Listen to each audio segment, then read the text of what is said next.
Welcome back to Curse, Code, and Crown, a live play Dungeons & Dragons 5th edition podcast featuring a fully original world and campaign. I am the wizard Cronox, observer of time. Curse, Code, and Crown features our regular voiceover artists and improvisers, Laura Elizabeth as the Orc Count Eta and Princess Gwendolyn, Tyler Hewitt as Makka Deathcap, and Ryan LaPlante as Duncan Danno, alongside our dungeon master, the incredible Tom McGee. So get ready for an adventure including thrills, chills, and hope for a brighter tomorrow. It's time for Curse, Code, and Crown! Gwendolyn, you have been stuck in Karen for a while now, and the rest of the adventurers have left, and you're pretty excited, actually, that they didn't bring this body with them, because the other fear is, of course, that Karen will fuck this up somehow, and you will lose the armor of Solaris, which would possibly kill you for realsies. You don't really know how this works. Who knows? But after ignoring you now for quite some time, suddenly Karen's voice is kind of echoing in your psyche.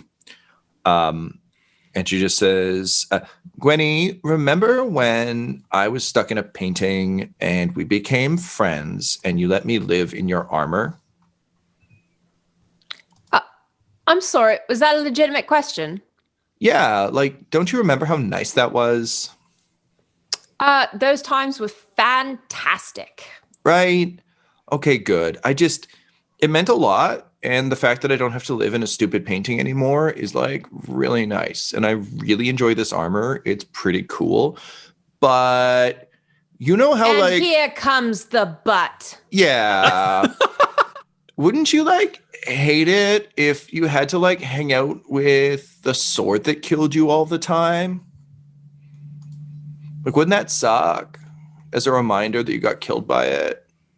Not really. Why? Oh, gross. You do hang out with this. Okay, this metaphor doesn't work. I'm trying to explain that, as much as I like seeing a representation of myself on my shoulder, it's, really crimping my style. And it's kind of uncomfortable for me to remember my past self when I'm trying to create a better future. I'm the princess of Orvel now, so I, have to really get my shit together, you know? No, you're not. I am. Okay, agree to disagree. I guess what I'm saying is I think it's time that I make a fresh start, you know? Fresh start meaning? Meaning it's time for me to let go of my past self and really embrace who I am, which means, well, I think it means that this is goodbye, Gwenny. And I just wanted to share that nice memory with you before consigning you to the void. Right. I object. Cool. Just on the grounds that I don't want to die. And you are a hateful person. I'm not going to use, I'm not going to be profane, but you know what you are. It sounds like you're casting about for an answer, Gwenny, which I think means it's time for you to go fishing. And suddenly you feel your entire body being forced. It's like your entire essence is being forced through a small hole. And suddenly you feel slippery and floppy. And as the armor pulls you away, you find yourself flailing and gasping. And Gwen just looks at you. Or sorry, well, actually, I guess she is Gwen now. Gwen just looks at you. She's like, it's okay. You don't have to be coy about it. And then she drops you to the ground where you flail and wriggle, looking back up at the armor, now coyless. And the last thing you see before it all goes black is your own foot being raised up and coming down. Meanwhile, back outside, Ita and Makka and Duncan, you are dragging a salamander. Your lives are very complicated and also full of tragedy and suspense, just like Gwen's was. You're dragging the salamander body. Do you think you'd take it to the entrance you first came through, or the one that Sandra let you out through, knowing that the one she let you out through was kind of almost like a window in a basement, like not a real... I mean, whichever one's big enough for this hall that we've got now. If they're kind of equidistant, probably the main door, because it sounded bigger and more attended. Great. So as you come back around, you see the familiar stone pillar that you saw on your first approach. Only now it's glowing red.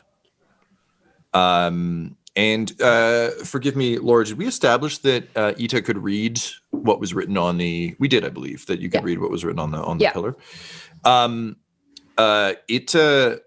It says "Do not approach," and seems to be pulsing slightly.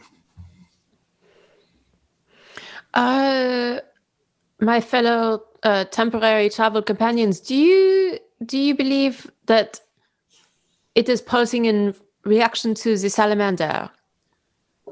Personally, I doubt that. This seems somewhat more complicated. However, we did leave a hostile election and a goddamn familiar trapped in a suit of armor that I need inside, who is capable of theoretically any amount of malevolence. What does the pillar say? Do not enter. Good God, these accents. It says, do not enter. All right. Well, should we go back to our side entrance? Because I'm really not willing to take a no, having killed the friggin' salamander. Indeed, this is problematic. Or do you want to knock? Ita, perhaps you're more important than the rest of us to them with your relationship. I still have work to do in there. And I just pound the door with my orc fist. After quote unquote door. After a moment of silence that seems to stretch on for longer than any of you would care for, the surface begins to ripple ever so slightly, and rather than the full swirl, it's literally just a finger comes through and just kind of swirls a little small hole, and Sandra, soaked in sweat and grime, just kind of peeks part of her face up and through. She says, hi, you're back. Yeah, listen, you really should have listened to the pillar. We're going to need a few minutes here. We just have a little bit of an outbreak going on. Everything's under control. We just don't want to risk any guests right now. Give us maybe 15, 20 minutes. We'll have outbreak of what? That is a very complicated question. Look, the Demon Knights are on it. Everything's going to be fine. Just going to need a few minutes. Yep, our troops are handling the situation. This happens more often than you'd think. Just please bear with us. It really is much safer for you. It's like, you killed the monster.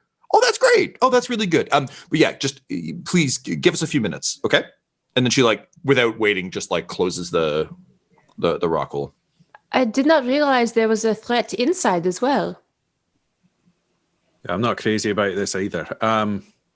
Makka, you are the most, shall we say, spiritually aware of any of us. Do you have any sense of what the hell's going on inside? Know what? Makka just might. Tom. Yes, sir. Let me ask you first about our surroundings. Are there large trees around? You're in the woods. I would like to cast Speak with Plants. And I would like to... What? Yeah, I would like to cast Speak with Plants. Let me just pull up that spell. Amazing. He reads through the whole spell description at the end. It's like, note, trees know nothing about demons. We're like, fuck, it was perfect. You needed ferns. Ferns are the demonic plants. It's within a 30-foot radius, so I would first position myself in a more advantageous place, closer to the entrance to this underground trees, kingdom. Yeah. But basically, it gives me the ability to communicate, or for them to follow my commands. But I'm looking more for communication. You can question plants about events in the spell's area within the past day, gaining information about creatures that have passed, weather, and other circumstances. I would like to see if the roots of these trees can tell us about what is going on in the underground. Damn. That is awesome. Okay. Tom was so ready to play trees today. Yeah, I really am just cycling us back around to a previous arc. I already did the tree arc. I can't do another one. What am I, the Mandalorian going to desert planets? Come on! Okay, what would the roots know about the situation? Fuck, man, that is a good play. So you're just asking in general terms, like what they would know about. I think the way this might be experienced is not like a Q&A per se, but more like a sharing of sensory. Well, and I'd argue like you did merge with the root folks, so like I think you're so probably seeing. Well, but I mean, with them, you were seeing their history through images as well. So yeah, I think your wooden arm begins to kind of like twitch pleasantly, almost like if you've seen plants kind of turn towards the sun. Mm-hmm. And you kind of reach out with a part of the cluster that you've only recently accessed. I hope you learned this spell recently too, because I would really sync up narratively. Yeah, I did. Yeah. Oh, yum, yum, yum.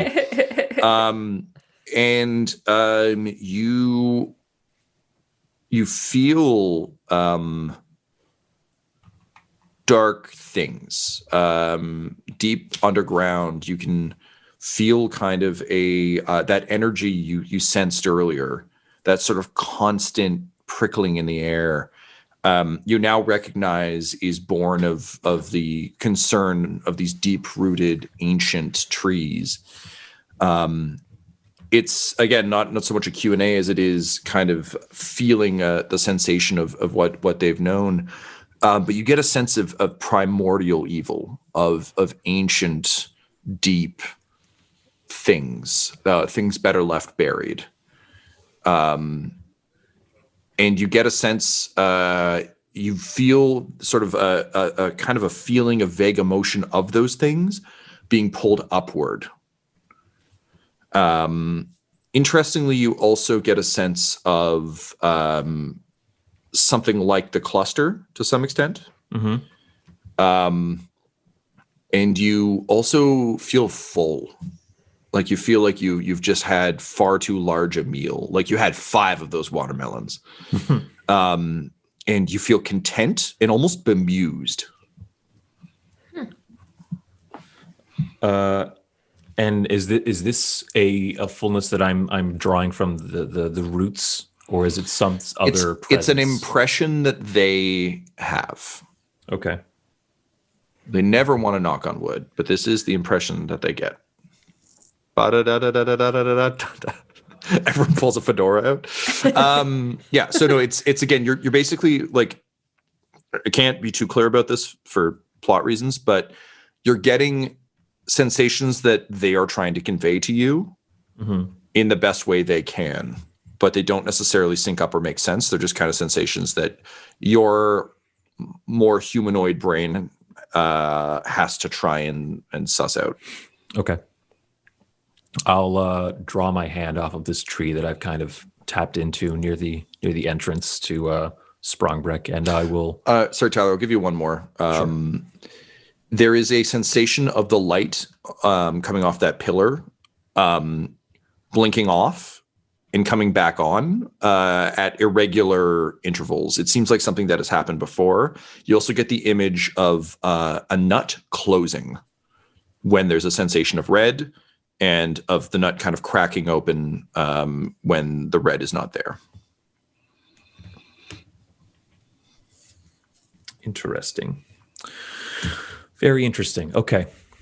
Both Makka and myself are not entirely sure what to make of that, but I will share this with the group. I'll draw my hand off of the tree and I will say, Friends, I have communed with the trees around here to gain further insight into the events going on in Sprangbrekh.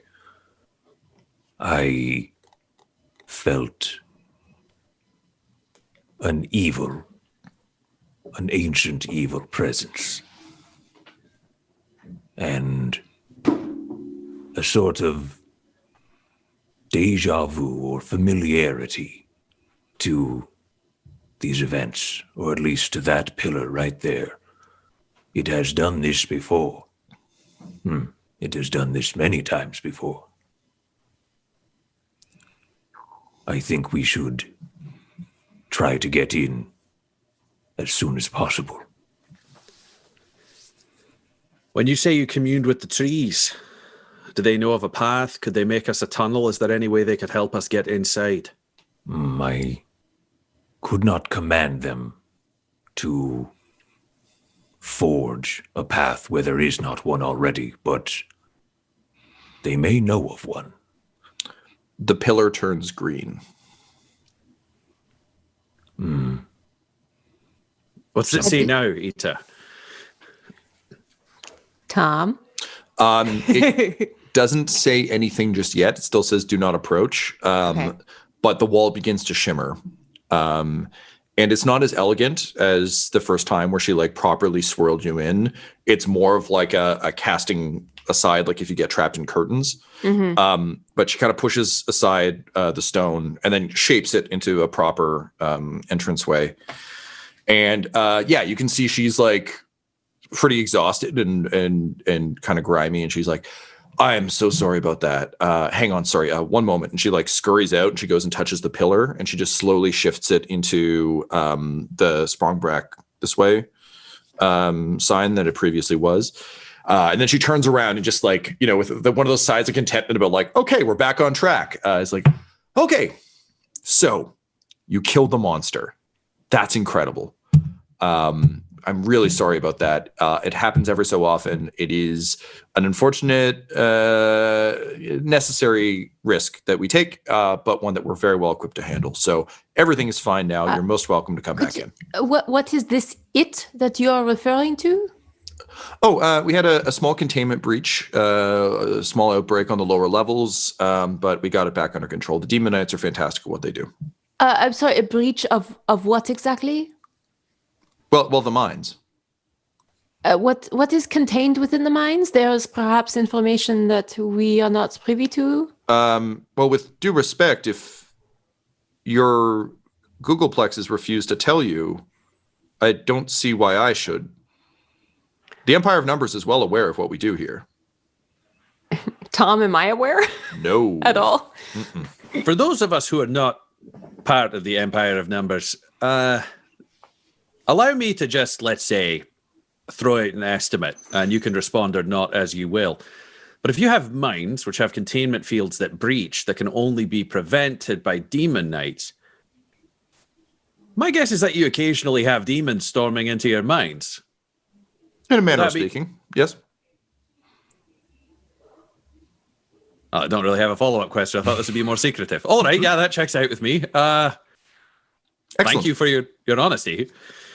You're most welcome. And once again, I do want to assure you we would not have let you back in until it was safe, but everything is under control now. So please, bring your trophy. Oh, you brought the whole thing. That's fantastic. The bile is incredibly valuable. Very, very worthwhile. I'm really glad you brought As I suspected. Oh, this is wonderful. That's great. That's great. All right, so we'll drag this in. And he just like picks up an arm and puts it back over Ita's shoulders because Ita's the strongest.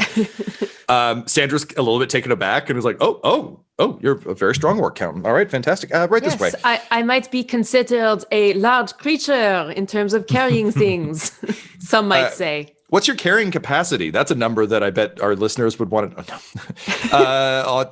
Whatever large creature can carry. And now we know the difference between Laura and the character. Salamander. Great. So, you drag it in, and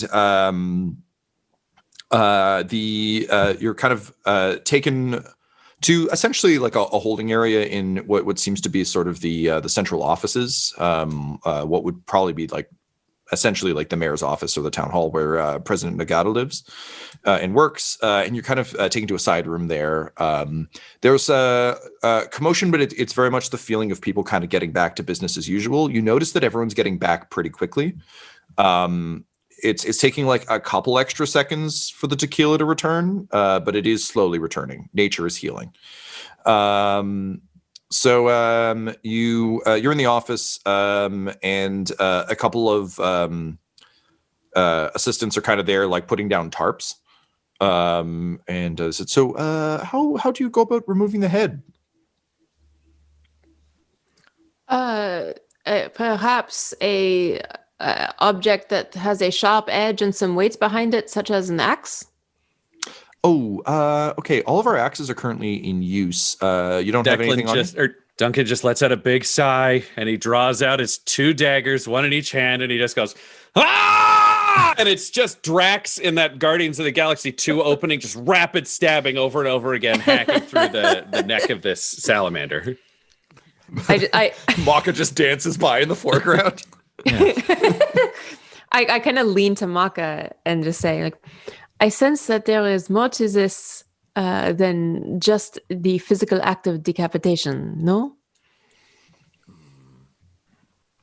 Probably something to do with the unexpected presence of demon minds. Ah, yes. Excellent. So you go to town. This is a kind of a check we don't roll too often. Roll to Drax, I guess. Ryan, I'm going to need you to please roll me a... Athletics? Or do we want to call it the sleight of hand for the accuracy of the stabby? Yeah, I'll take sleight of hand, sure. Boy, that modifier is high, I'm sure. That is a 19. Tom's gone. 19 works. You cut off the beast's head. Treasures aplenty flow out of its stump. Tom, I rolled a 19. Oh, man. Draxy. Stabby, slashy. Yeah, you very effectively decapitate the head. You're just thinking back to like your time fighting all like the demon cows, and you're like, yeah, right, I got this. The mutants. God, the demon cows. Yeah, there's a little bit of demon cow I'm dealing with, and then also just channeling a fair bit of my aggression towards Karen, who stole my princess. Just it's the first time I've been able to let it out in a positive way. That's good. It's like a weird fleshy rage room. So you decapitate the salamander. Just as you're finished heaving, like the 2 dwarves are kind of like looking at you, and one of them's like, yo, bro, that's awesome.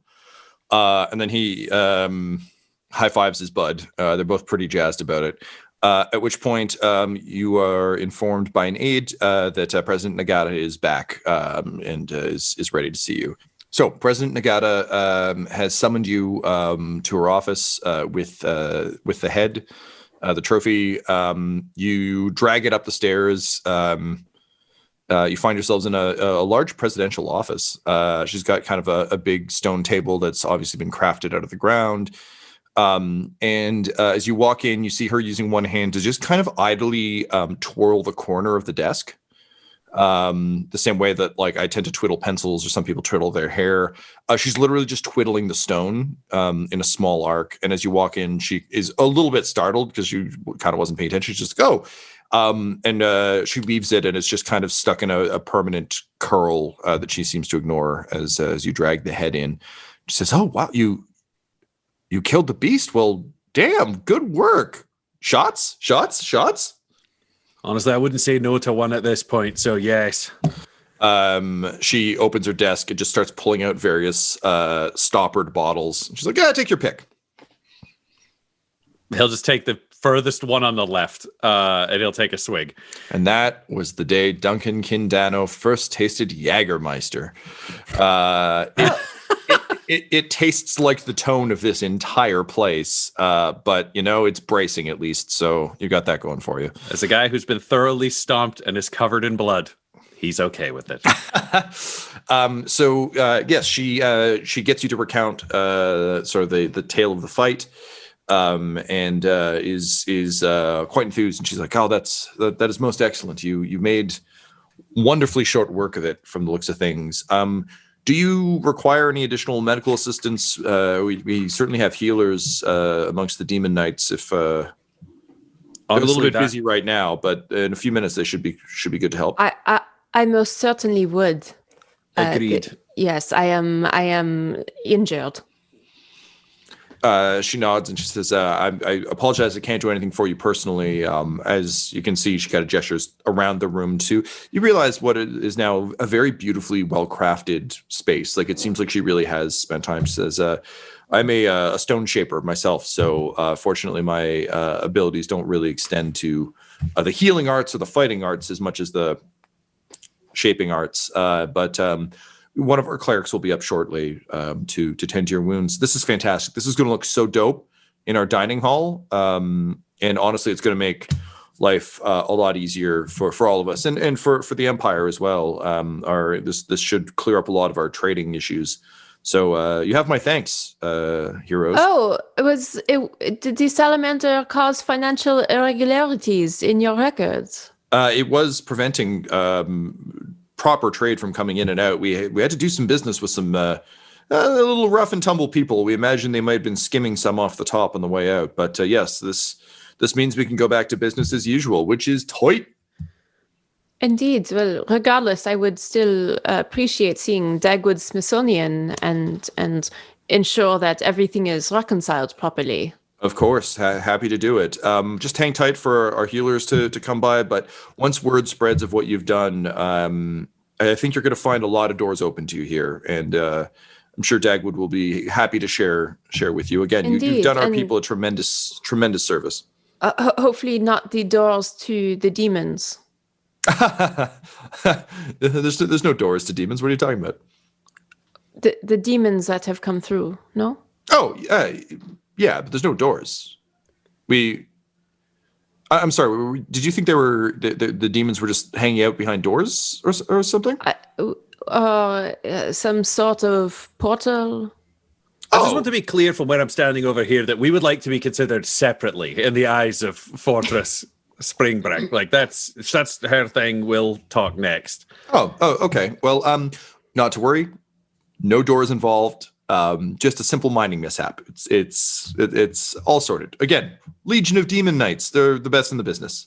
That's how they got their names. This has happened before.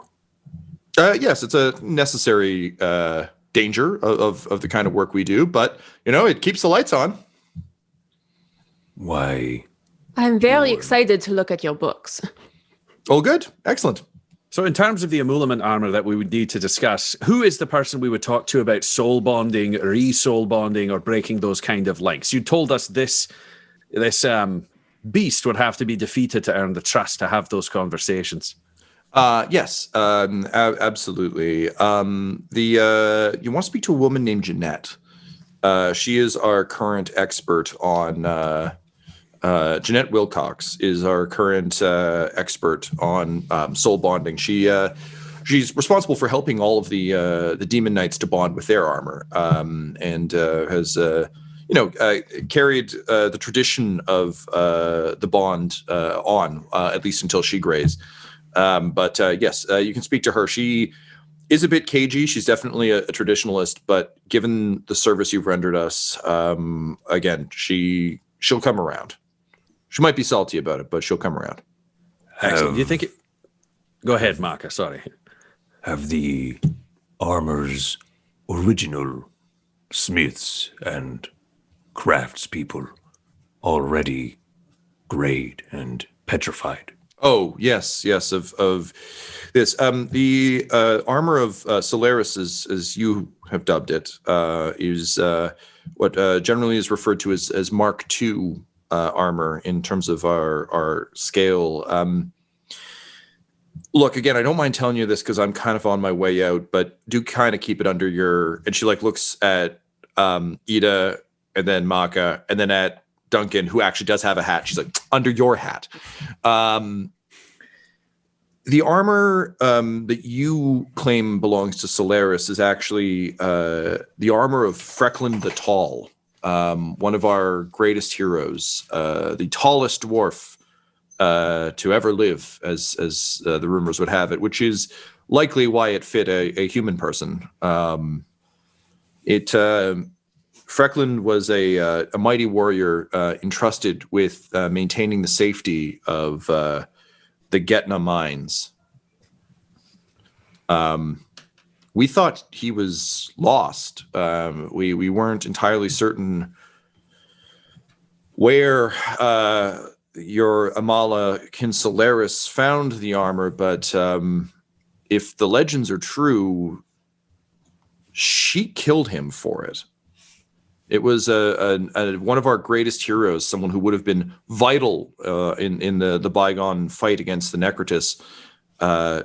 He was soul bonded to that armor. There's no reason she should have had it unless she killed him. And as you can see here, the bond between a wearer and their Mulium armor is sacrosanct. It is one of our deepest held traditions.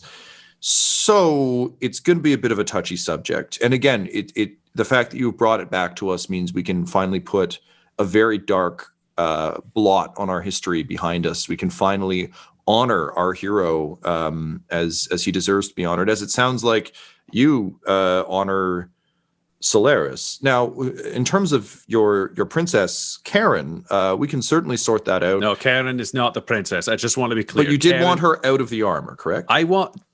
So to walk you through this whole thing, I apologize it is complicated. We had the princess in the armor. The princess's name is Gwendolyn. Gwendolyn went to the Shadowlands with us, and somehow Karen, an idiot fish familiar, has ended up inside the princess's plate. I want the princess back and Karen out. Okay. Well, and you believe that the princess is in the armor still? Theoretically, I don't know very much about this. Okay. Well, Jeanette should be able to, if there is any presence left of your princess within the armor, Jeanette will be able to find it. But again, I must urge you from the bottom of my heart, we can build armor. That's not a problem. We can build better armor. But this is truly sacrosanct armor for us. This is essentially a saint in our history and our mythology. We need this armor back. But again, I understand that it's not just a trophy that you're hauling around. There's a sentient creature inside it, so we got to deal with that. But as for your Karen, the armorers are already working on a replacement that she will, I'm sure, find suitable, but that will also, I'm sure, help you. Again, I'm not really worried about Karen on the scale of things. I just want the princess back. But yes, I understand where you're coming from, and I appreciate that. So, interesting. She looks down at her hand, which she just gestured with kind of openly, and you can see her strain a bit. She says, "Oh, dear, this is embarrassing. Tits, I guess that's just stuck like that now, huh? Fantastic." And you can see that her hand is slowly turning gray. President Nagata, I would like to speak plainly with you regarding the graying, if I may. She kind of nods and says, we might want some privacy for this. I feel as though you seem like the discreet one of the three, despite your inability to keep things under your hat. If you do not wish for my companions to hear what you have to say to me, I will respect that. I've granted each of them one request. I feel it only fair that I grant you one as well. I wish to speak to you in great detail about this graying and how it has affected your people. If this is to be a private moment, then perhaps we can allow you to this moment together. I'll return to check on Karen. If you could send the healers to that room, that would be excellent. And then we'll approach Jeanette Wilcox once I'm no longer covered in salamander blood and hardly injured. Yes, and Dagwood as well.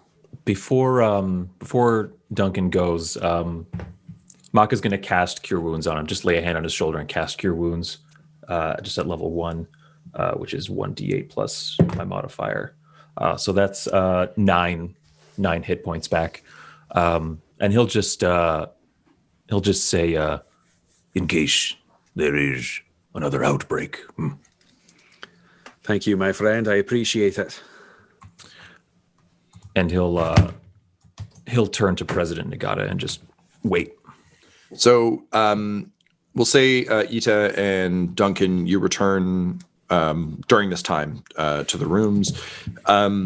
Tyler, what specifically would Makka like to know? Is it just in general, like, tell me everything you know about the Grey?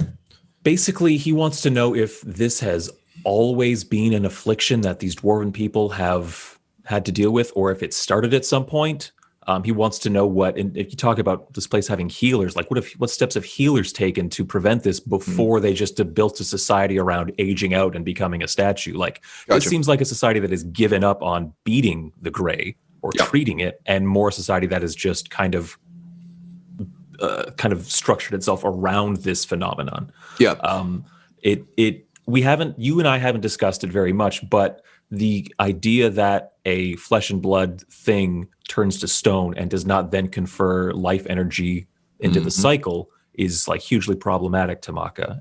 And it's not something he's heard of before. And the fact that these people are structuring a civilization and an entire like hierarchy around it, like this presidential candidates, one is more likely, more popular, more likely to be voted for because he's not graying the way the other one is. So it's like this unnatural affliction is completely dominating this society in Makka's eyes. So he really wants to like pick this thing apart and talk about it that way. Cool. Can you roll me I feel like a nature or an arcana is probably best, as you try and convey what I, as Tom, the DM, know Makka cares about. Natural 20. Oh, shit. Well, sit down, everybody. It's story time. Okay, so President Nagata explains that as long as anyone can remember, the graying has been a thing. And as she talks about it, you immediately identify that she's speaking about it the same way you speak about the cluster, in that it's not... She's aware that this doesn't happen or work this way for other cultures, but for her, it is just as natural as breathing. Okay. This is the way of things. This is what happens. Eventually, we all end up this way. There's no, like, to your question about healers and everything else. People have there are stories certainly that are generally, you get the sense, hushed up. You also get the sense, as I think we've alluded to a couple times now, that Nagata she's on her way out. So she's a little freer of tongue than a lot of people would be. Yeah. Because if you think about like a life that is so short by design, like you've got like 30-year-olds passing on wisdom. That's about as much as anyone gets. So you've got kind of an odd, there's a bit of a sense of like, I have to pass along the knowledge that I have to someone. And you seem kind of like a safe zone for that. So she admits that the stories of attempted healings are generally frowned upon. They're not meant to be passed around, which naturally means that they are in, hushed tones. They're a little titillating. It's generally like a thing that people kind of giggle over when they talk about it. But yes, there have been attempts to slow the process, to prevent the process altogether. All of them have failed. Standard petrification treatments have been imported from around Gren. None of them have had any effect. But again, it's not something the greater society wants. It's something a few kind of rogue elements have attempted. So it's not like the entire society has like bent their will to try to fix this. It's a few people have tried, failed, and been generally punished or exiled, like ostracized. Ostracized. Not exiled, but ostracized for it. In terms of has it always been like this? Yes, as far as she knows, it's always for the dwarves of Sprangbrekh. It's always been this way. Would you bring up the other dwarves you've met? Yes. He would also probably bring up that he has not seen an underground crystalline light source before, and would wonder if people basking in the light have found that there's a connection between that and the graying. Cool. Like So people on caravans, like kind of leaving for long hauls and stuff like that, and then coming back or whatever, have they found like longer lifespans? Have they lived into their mid or late 30s? generally speaking, visitors aren't really allowed in. There's kind of a greeting hall up near the front from the proper main entrance. That is where visitors normally live. In your case, because they were expecting the Orc Countant and they have a special relationship with the Empire of Numbers, the three of you were allowed in. But without that, you would have been like wined and dined in an appropriate way with ambassadors and that sort of thing, but then sent on your way. So in terms of caravans, traders come as long back as anyone can remember. Traders come to Sprangbrekh to pick up supplies and leave with them, but Sprangbrekh itself doesn't send out caravans. So there are other dwarves who have come they and never leave. Okay. They don't leave. They're aware of other dwarf societies that said Sprangbrekh is the crown jewel of dwarven society, at least as far as they're concerned. But their output is better, their materials are better, and they're the only ones who have mastered emulium and the idea of soul bonding, which has given them like a pretty fucking sharp edge on other companies and groups, largely because their stuff is just legitimately better. You can think, using the last dregs of my classics degrees, you can think of it a bit like in early Greek history, the coast was ravaged by raiders, but Athens was far enough inland that it basically got like a big head start on developing culture and civilization over all these other ransacked and torched cities. It's kind of like that. They've mastered emulium, so like their shit is just really fucking like leagues better. And you get the sense, Makka, because of your own isolation, that you suspect this might have led to the isolationist streak. Like there's a bit of a hubris to it and an arrogance to it. But if you're the best at what you do, why would you question it? Why would you seek out other things? Plus, as you've seen, they all really embrace YOLO. They seem to legitimately have a good time for the short time that they exist. So a lot of this doesn't gel with your philosophy or what you've seen in the world or other people you've met. But it does read as true to her, if that makes sense. Okay. Could you roll me an insight check, please? And I'll give you advantage because you rolled a 20. 12, and that's a 3. So we'll go with 12 plus insight. Yeah. 16. 16. You notice in a lot of the broad, it's always been this way statements that Nagata makes that it almost seems by rote. You suspect she likely doesn't know. She's telling me stories that others have told her, kind of thing. And that she hasn't ever thought to question. Like you're getting a lot of my information is biased. Yeah, and you're getting information from someone who has drank the Kool-Aid. Like she is believing, like she's not lying to you, but you also don't get the sense that there's a lot behind what she's saying other than oral tradition, which makes sense for an incredibly short-lived society that only likes to drink and party.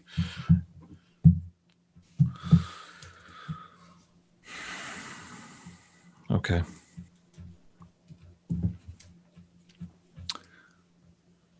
Okay. I guess I specified that my questions were particular to the gray, so I won't really be able to ask about like what's up with these cave demons and stuff. What else do I want to know about the gray then?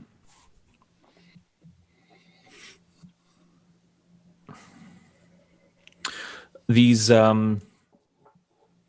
when the president mentions these people that have sought to heal it or treat it in the past and that they sort of get ostracized, is there a district or a slum or anything like that, like a place that they are kind of relegated to?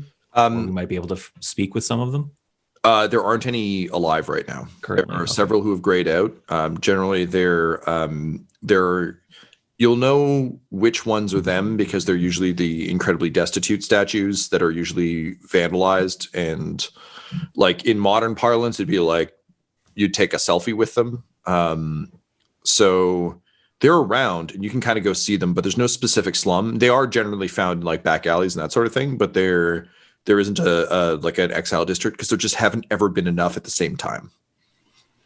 It's usually like one person, maybe two at a time, working generally in isolation.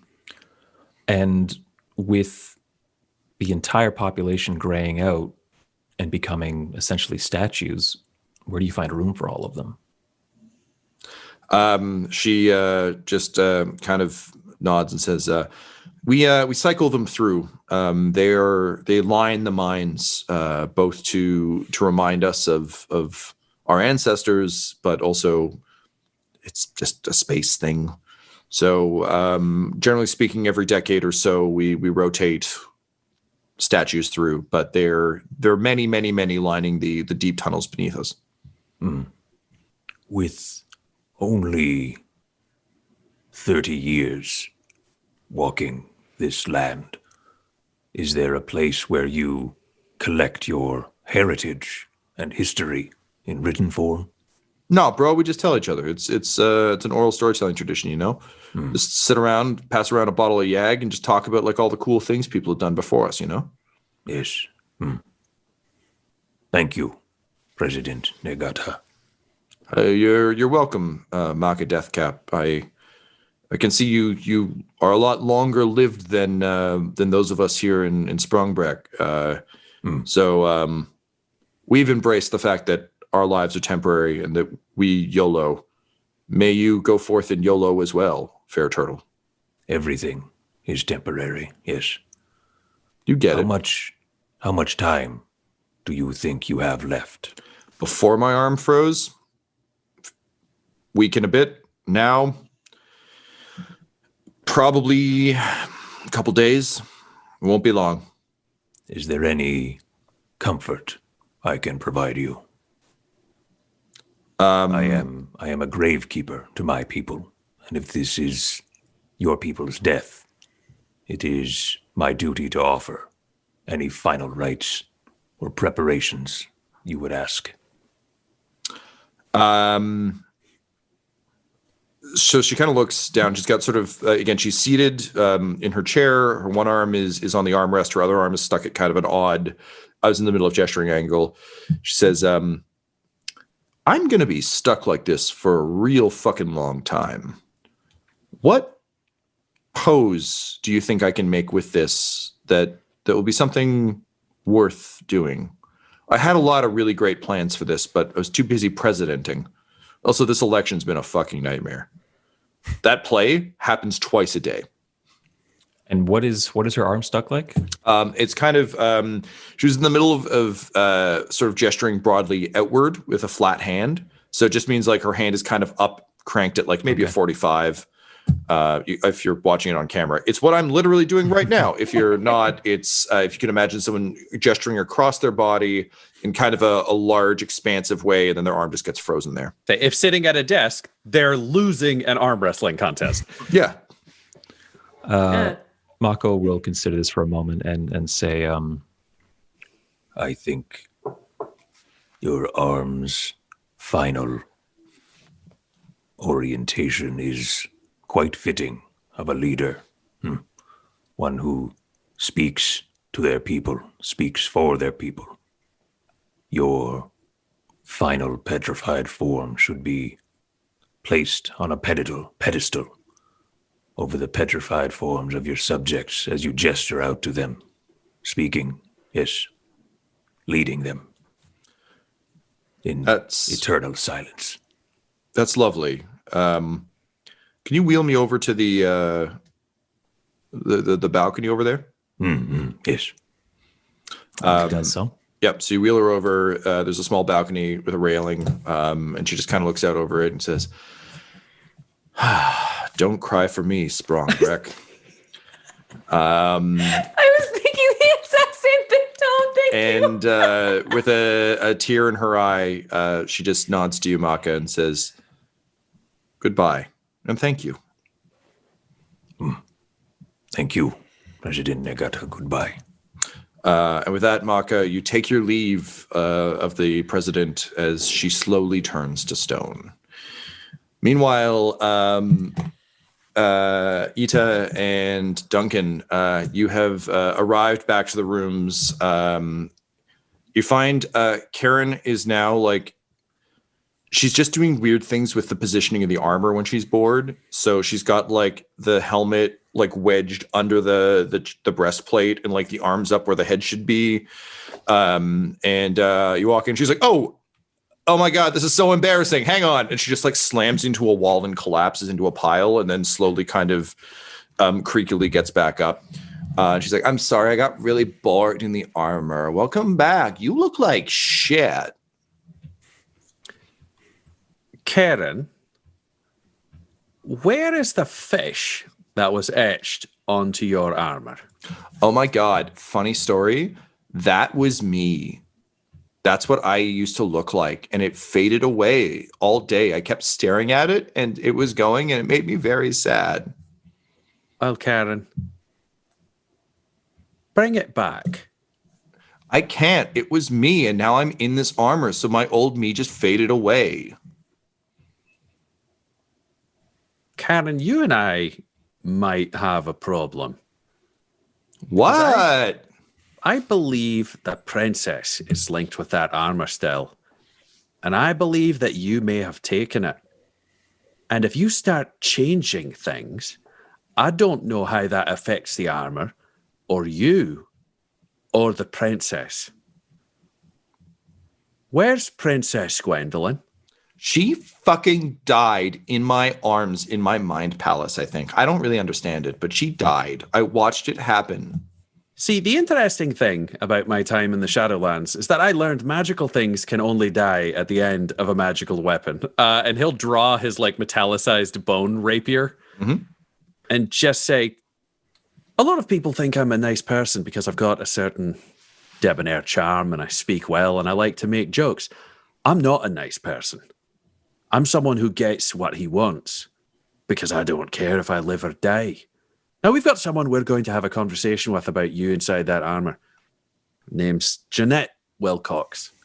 And I'm hoping Jeanette can help us solve a little mystery, because I'll tell you now, if I can't get the princess back, and I already don't trust you, then I have to assume that you killed the princess. And then you and my bony, pointy friend here are going to have a very intimate meeting, and I'll send you back to the exact same place that I sent Victor Macklin and my old friend Toby. That sounds really mean, and I'm telling you, Gwendolyn died. She died a hero when she tried to jump from one monster to another and fell fucking forever. I don't know what's wrong with you. She fell forever. And then the clerics burst in. They're like, we heard someone needs healing. What's up? All right, let's get those massage tables ready. And like a stone shaper starts like making like tables out of the ground. And they're like, okay, let's, oh, wow, you guys look rough. Let's get you healed up. Let's get you healed up. Laura, what were you going to say? Well, I just want to, I'm very annoyed. Like everything is just taking much longer than it was supposed to. And this Karen is like, it's just seems to be creating problems. So I would like to try to charm her. Okay. If I can, using disarming theorem. So I'm able to like basically calm a creature into being charmed with the soothing speech. And my way, kind of like counting sheep, it's almost like hypnotic. And I just start like saying very softly, like the numbers of like the Fibonacci sequence. Sure. Say, Karen, please look into my eyes. And I can do this all while I'm like getting onto the massage table. 100%. Yeah. Look, there's no way you're not getting the massage. Yeah, I get exactly. Exactly. This just makes sense. What does she need to roll? She needs to roll a wisdom saving throw DC 14. Oh, yeah. Her highest stat, wisdom. As I say, one. Wait, shit. Laura, what was the DC on that? 14. Oh, dude, I rolled a 16 plus stuff. And I accidentally added the numbers incorrectly. She's like, How that does is this happen? not the Fibonacci sequence. It was so calming for a minute, and then you ruined it. I wish Gwen was here. Duncan, as you're getting the massage, you're like, they're just like, oh wow, those shoulders got real tense just now.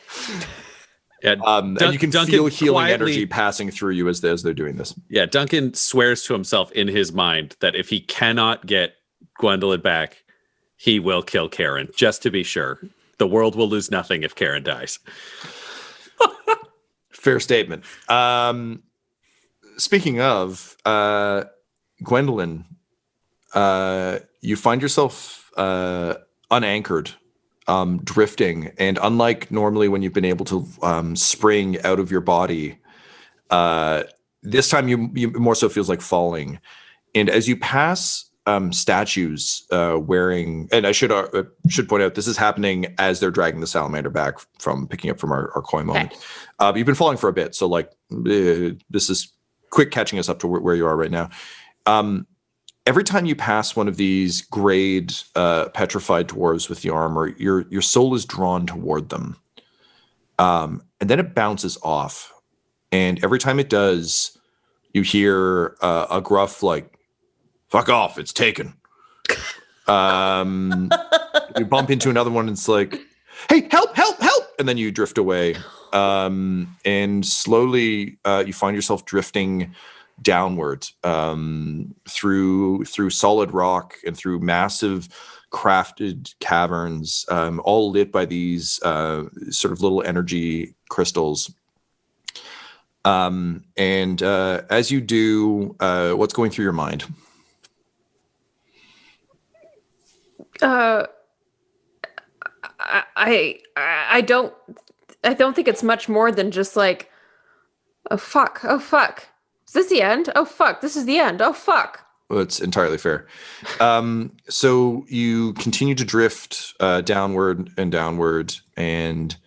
you start to you find yourself kind of drifting into a mining cavern, and you can see a bunch of people that aren't petrified moving around. They seem to be dragging bodies towards some kind of large multi-toothed mulching machine.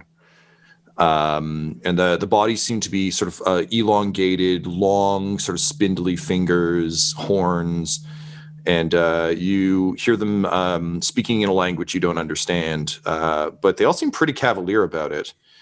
And that's when you start to see kind of these, essentially these all these dark caverns that seem to be crackling with electrical light. And as you watch, one of these creatures steps through, and you hear what, even though you can't understand the words, sounds roughly like, "Oh, for fuck's sake, we're not ready yet."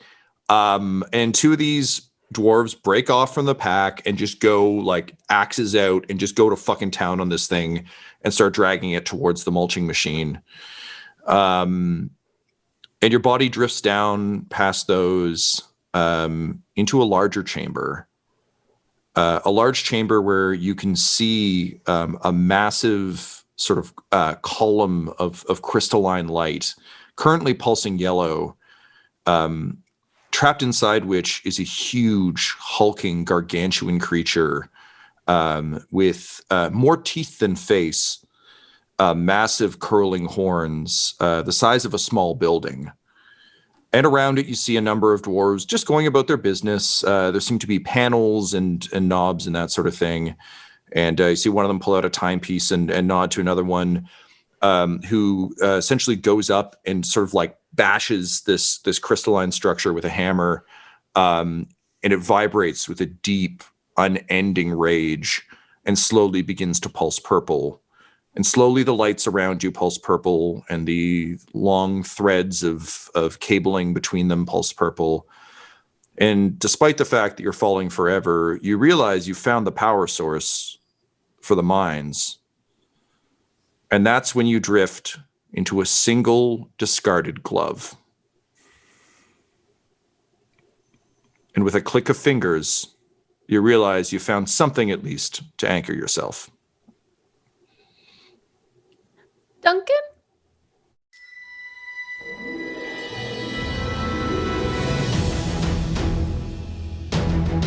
This episode of Curse Code and Crowd Sound was mixed and edited by Laura Hemstra, and the campaign was created by Tom McGee. Our original theme music was composed by Landon Knoblock, and Curse Code and Crown's logo was created by the brilliant Decapitated Markers. If you want to follow our players or our DM on Twitter, you can reach out to Laura at EL Hamstring, Ryan at the Ryan LaPlante, Tyler at Tyler_Hewitt, Tom McGee at McGeeTD, or you can message our whole company at DumDumDice. So please, join us again for more Curse, Code, and Crown!